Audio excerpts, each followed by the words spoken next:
For every mystery solved, another one stubbornly remains baffling.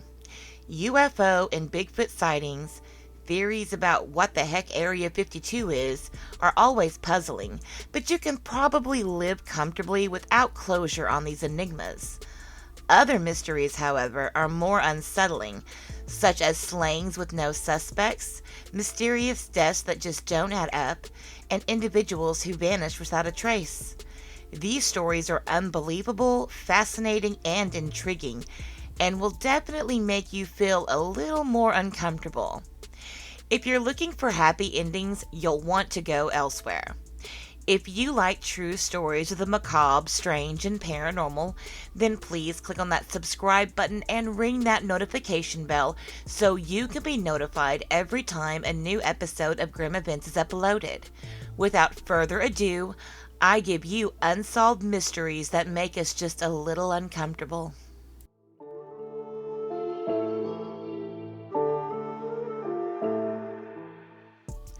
Number 1. Security cameras caught a missing man walking into a bar but never leaving. In 2006, Brian Schaefer was a 27-year-old medical student at Ohio State University. In the early morning hours of Saturday, April 1st, he walked into the Ugly Tuna Saloona with his roommate, Clint Florence, to celebrate the beginning of spring break. He was scheduled to take a trip to Miami with his girlfriend, Alexis Wagner, the following Monday. Around 2 a.m. on April 1st, closed-circuit TV footage showed Schaefer talking to two women just outside the bar, then re-entering. When the establishment closed, Florence tried calling Schaefer with no luck, so he headed home without him. Schaefer wasn't seen or heard from all weekend. When he missed his flight to Miami, a missing persons report was filed. An investigation found that cameras did not capture Schaefer leaving. Florence refused to take a lie detector test, and the two women that Schaefer was seen talking to were never asked to take one. Schaefer's girlfriend tried calling his phone every day, but it went straight to voicemail. One day, it rang 3 times and then hung up, which could have been a glitch in the system according to the phone company, or possibly a clue. The phone pinged at a location 14 miles outside of Columbus, but the exact location could not be tracked. Authorities, friends, and family are stumped by the disappearance. No foul play was indicated, and Schaefer didn't seem to be running away from anything. His phone and credit cards have not been used. There was some false hope in 2020 that a homeless American living in Mexico might be Schaefer, but the FBI ruled that out.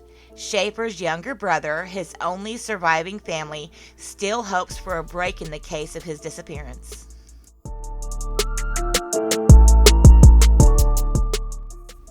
Number 2. 5 men went fishing and disappeared. Then, 10 years and 2,000 miles later, their boat was found. On February 11, 1979, 5 young men planned a day-long fishing trip on the Sarah Joe, a 17-foot motorboat out of Hannah Bay in Maui. Ralph Malachini borrowed the boat from his twin brother Robert and took off with 4 co-workers, Scott Moorman, Benjamin Kalama, Patrick Wassner, and Peter Hanchett. The boat, only a few years old, was named after the Malachini brothers' parents. By afternoon, a storm rolled in, and the Coast Guard was notified of a small boat with 5 men that had yet to return. Locals went searching for the men later that night, some getting caught in 40-foot waves. The Coast Guard ended the search after 5 days of no results, but locals continued their efforts for weeks. Almost a decade later, the Sarah Joe was discovered, about 2,200 miles away from Hawaii. John Naughton, a National Marine Fisheries Service researcher who had been working near Maui at the time of the initial search, was conducting research on the Marshall Islands when he came across an abandoned boat with Hawaii registration. It turned out to be the missing vessel, the Sarah Joe. Moorman's body was found in a shallow grave with a makeshift cross marking the spot. On top of his body were loose pieces of paper and aluminum foil. No clues or hints as to the whereabouts of the remaining men were found, and who handled Moorman's body.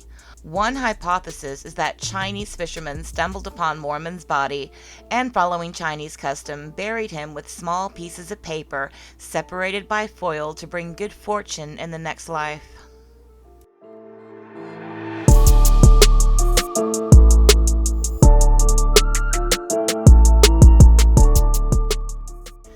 Number 3.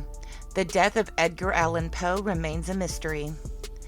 At the end of September 1849, Edgar Allan Poe left Richmond, Virginia, to travel to Philadelphia, where he was scheduled to help a client edit her collection of poems. But he never made it to Philadelphia.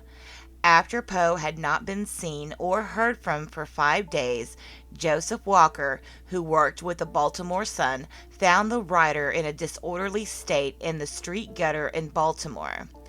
Walker sent for help and noticed some unusual things about Poe. His clothes did not appear to be his own, and he was overcome with hallucinations, slipping in and out of consciousness, starting October 3rd when he was found. As a doctor stood by his side until he perished on October 7th, the only coherent word he was muttered was the word Reynolds. The official cause of death was swelling of the brain, but why was Poe lying in the street in soiled clothes that did not belong to him? What sent him into this state of delirium? One hypothesis is that he was beaten, perhaps running into the wrong crowd after drinking. Another theory suggests a practice called cooping, in which someone is assaulted and then forced to vote, usually several times under various names, for a particular candidate. Because Poe was found on an election day near a polling place, this proposal has gained legitimacy over the years, especially because cooped people were often rewarded with alcohol, which could explain Poe's state of delirium. Other theories have included alcohol, carbon monoxide, or heavy metal poisoning, such as mercury, an undiagnosed brain tumor, or even rabies.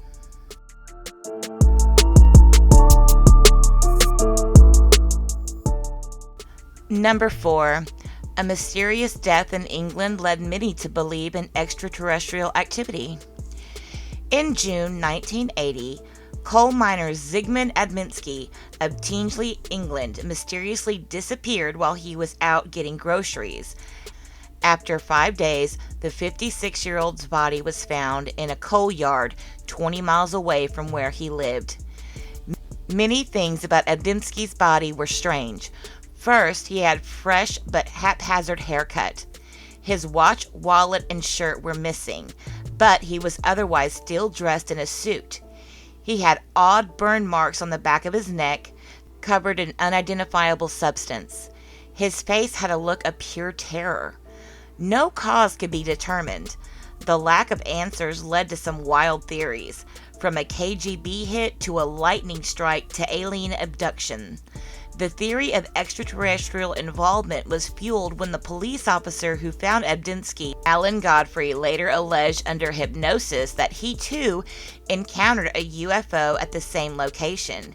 He later said it was probably just a dream. Godfrey recalled, "Those eyes were staring up at me. I was looking down on him from a foot away. Those eyes sent a shudder down my spine. They were wide open. He had a look of someone who had seen something or someone that had scared him to death. Something or someone put him on top of that pile of coal."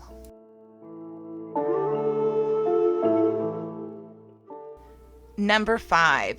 A British spy was found dead in his apartment, locked inside a duffel bag.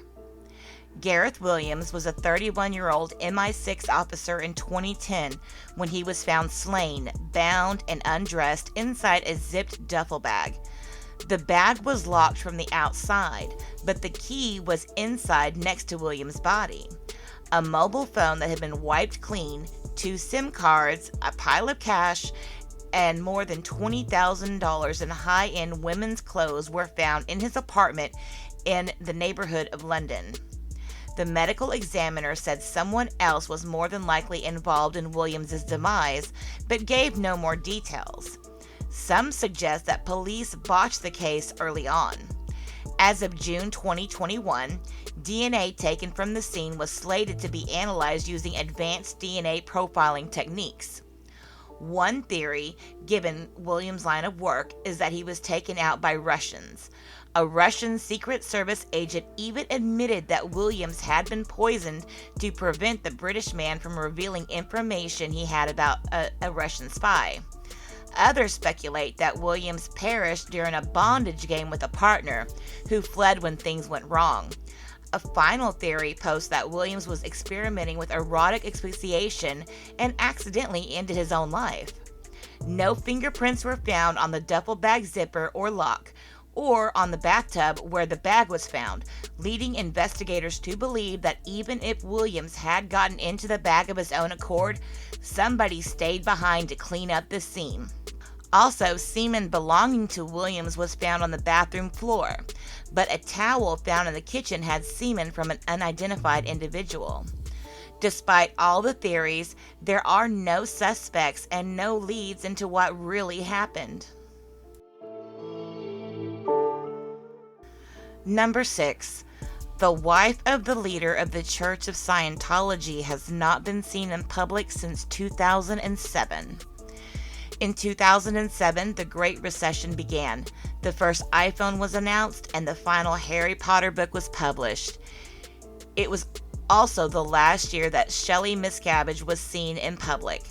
Shelly is married to David Miscavige, the leader of the Church of Scientology. The last time she was seen in public was August 2007 at her father's funeral.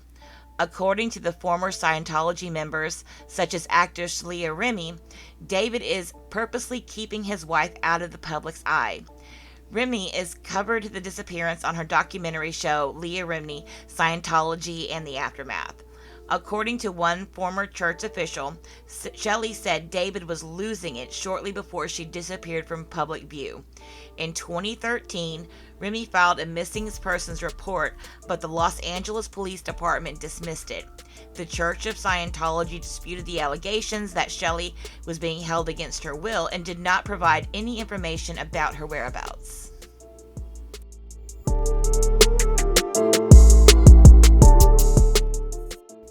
Number 7. Tainted Tylenol bottles resulted in a strange, terrifying string of deaths in Chicago. In September 1982, in the Chicago suburbs, Adam Janus, 27, took an extra-strength Tylenol capsule, then died shortly thereafter. His brother and sister-in-law also consumed Tylenol from the same bottle at his house. They both died within 2 days. Also in Chicago, on the same day Janus passed, 12-year-old Mary Kellerman's parents gave her an extra-strength Tylenol capsule for a sore throat. She died a few hours later. That scene repeated itself throughout the Chicago area, claiming at least 7 lives. As authorities investigated the incident, they realized the connection to Tylenol and found that the capsule has been laced with potassium cyanide. They believed the bottles were tampered with on store shelves well after they left the factory. Johnson & Johnson, the medicine's maker, immediately halted all sales. Soon after, the company began receiving letters from a man named James Williams Lewis, who claimed that he tampered with the products. He would stop if the company paid him $1 million. Police thought that they had their man, but after a cursory investigation, they realized that Lewis had no connection to Chicago and had not been there recently. He was not the man they were looking for, but they did nab and convict him for extortion. To this day, nobody has been detained in the incident, and authorities have no leads. The case did, however, spark major changes in the way that medicine is sealed, stored, and sold.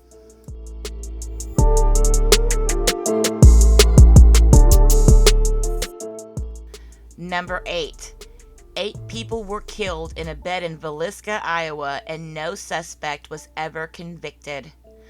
On June 9, 1912, Joe Moore and his wife Sarah brought their children, Herman, Catherine, Boyd, and Paul, to perform at their church for Children's Sunday in Villisca, Iowa.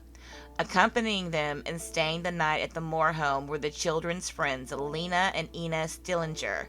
The children ranged in age from 5 to 12. After the performance, when the family and their visitors were asleep for the night, a suspect or suspects entered the home, grabbed an axe, and murdered all 8 individuals. A concerned neighbor called Josiah's brother the next day, who called the local sheriff, and a gruesome scene was found. Every single person was slain in their bed, covered with sheets.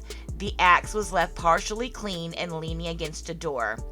Also left behind was an uneaten plate of food, a glass of blood-tinged water, and a slab of bacon on the floor. The slayer had rummaged through the dressers to find pieces of clothing to cover all the mirrors and windows in the house. The Reverend Lynn George Jacqueline Kelly soon caught the eye of authorities. He had been visiting the church in Villisca and caught a train out of town just before the bodies were discovered. He reportedly told passengers on that train that people had been butchered back in the Villisca, but this was hours before the scene had been discovered. George returned to town a week later, posing as a Scotland Yard detective and touring the Moore home. He confessed to the slayings, but later recanted during a trial.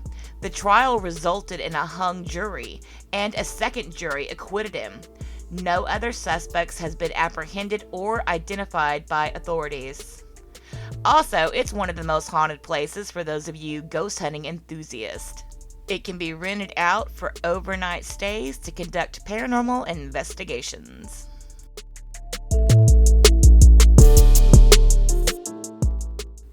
Number 9. In Japan, up to 12 people were killed by tainted drinks in vending machines. In 1985, vending machine drinks in Japan were poisoned. At the time, vending machines were a popular fixture in the country. Japan had a ratio of 1 machine for every 23 people. The tainted drinks were laced with paraquat, a common herbicide that is easily available in Japan, then placed in the vending machine or left inside the slot so the next customer would think that they had received an extra drink. Paraquat inhibits breathing and eventually causes organ failure.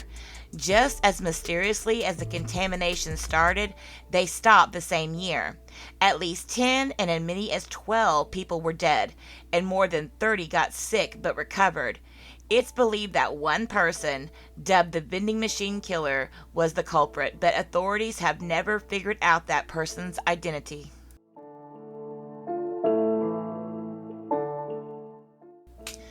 Number 10.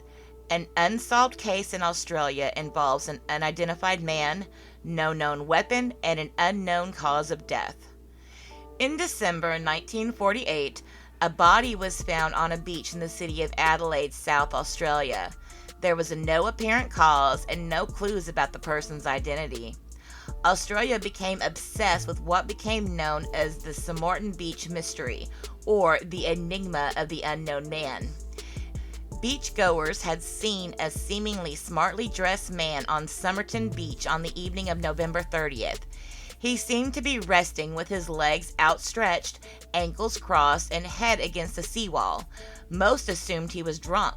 The next morning, he was still there, no longer alive. No wallet or ID was found, and even the tags on his clothing had been removed. An autopsy failed to provide any more clues. Although many of his organs were distended and full of blood, which indicated poisoning, no toxic substance was found in his stomach or bloodstream. Investigators brought in loved ones and friends of missing people, hoping this John Doe might be a person they were looking for. No luck. His fingerprints were circulated to other authorities, but there was no match. Investigators expanded their search, looking at hotels, train stations, and even dry cleaners for reports of lost or left luggage. Finally, a lead. At the Adelaide railway station, a brown briefcase had been left in a cloakroom on the same day that the mystery man was originally spotted. Inside was orange thread, the same orange thread that had been used to repair a spot on the man's trousers, but little else. An identifying mark had been removed. Stumped, authorities brought in an expert pathologist to re-examine the body and evidence. He found a, quote, secret pocket on the man's trousers with a single piece of paper inside that read, Tamam Shud, a Persian phrase meaning it is ended. The paper was torn out of a book, which investigators took down another path to yet another false end. Investigators even wondered if the man had taken his own life. They exhumed the body recently in hopes of using modern DNA technology, but the case is still stone cold. Well, that's it, ladies and gentlemen. 10 unsolved mysteries that are still a little unsettling to this day. So let me know your thoughts and comments below. Thank you guys so much for tuning in, and have a great rest of your day.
Well, that's it, ladies and gentlemen. 10 unsolved mysteries that are still a little unsettling to this day. So let me know your thoughts and comments below. Thank you guys so much for tuning in, and have a great rest of your day.